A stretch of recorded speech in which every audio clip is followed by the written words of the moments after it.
Hi, Dr. Pelto here. I had a patient was asking me this question. I thought it was a good question. They said, what causes my heel pain or plantar fasciitis specifically if I didn't do anything to injure it? And like a lot of our patients, they come in, let's say they go to Disney and their heel hurts, or let's say they start walking and exercising and their heel hurts. But in this specific case, she didn't do anything new, this patient. So I want to talk, and I'm going to show you a little visual that we put together here in the office to help explain this to patients. So specifically, okay, it can be due to poor function, overuse, or reduced activity. And what I mean by that is, even if you continue the same amount of activity, but you're getting older, your body's not going to adapt as much. So what that's due, it could be from poor function, meaning you have other joints in your hips and your knees and your back and other things like that. It can be overuse, even though you're not overusing a lot, you're not doing a lot of walking, but you're doing a consistent amount that could make things worse, or you could be just very inactive and then all of a sudden you're active. Specifically, this is the little gauge we made here. So this is called a dysfunction symptom index. So let me walk you through this.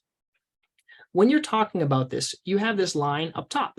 Okay, and this is the symptom line. So anytime you are above this symptom line, you are going to have symptoms. You're going to have pain. Maybe it's in your plantar fasciitis. Maybe it's going to be in your Achilles tendon, maybe in one of the other tendons. Now, a lot of patients, they can, as their age, you can see age in the bottom. So as they get older, you can see many patients, they live their whole life and they might have more dysfunction, which is this line, but they're not going to have any symptoms. They're never getting to the symptom line. So you can live your whole life and you're going to have dysfunction, but you're not going to get into the symptom line. That is what is key.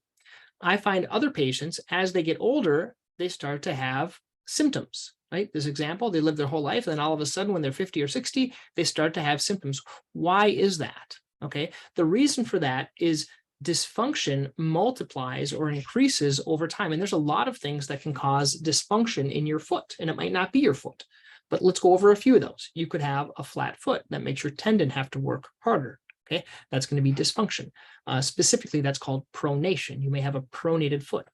You may have less movement. You may be less active, and that is going to cause dysfunction because everything else is going to have to work harder. You may have more movement. You may start walking. You may do more activity. You may run after your grandkids, things like that.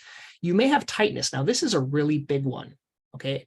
Seems like everyone has tightness in their calf. That's specifically called equinus. Now, calf tightness is a precursor to many types of problems because if you're tight in your calf, you might be tight in your quad, in your IT, in your back, you might be tight somewhere else. So tightness is a big area that could cause dysfunction. Shoes, you could have a shoe dysfunction or an old shoe or a bad shoe or a shoe that's not appropriate for you. So all those things can cause difficulty. Foot type, you may have a high arched foot, you may have a low arched foot.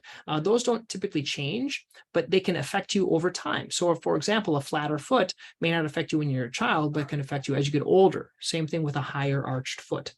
And then you may have a deformity, which is a certain type of a foot problem. Maybe one of your bones is prominent, like a bunion or a hammer toe. It might not hurt when you're younger, but it might hurt over time and might develop and be symptomatic based on your shoe gear. And then finally, impact. The amount of impact could be the type of surfaces you're walking on. It might be a hard surface, might be an extra soft surface like the sand. All of those together, they can cause symptoms. And so what our job is when someone comes in they're in the symptom zone, I want to reduce and get them out of the symptom zone by taking care of these things that are dysfunctioning.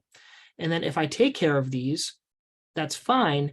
But if I don't, a lot of times they might feel better and then it'll come back. Why would that happen? Well, for example, someone comes in for a foot problem, I do a cortisone injection, makes the pain go away, the symptoms go away because the inflammation is gone, but I don't really fix anything. I don't fix the root cause of it. And that's where the symptoms can come back. So a lot of our focus is working on loosening the tissue in the back of the calf, on making your foot more stable with an orthotic, doing physical therapy to loosen that up, other types of treatments that we have here in the office. So I hope that explains how we can help patients get out of the symptom index and get back to functioning a little bit better. Okay, if you guys found this beneficial, please let me know. Like the video, please subscribe. And then if you have any other questions, put them underneath. Okay, thanks.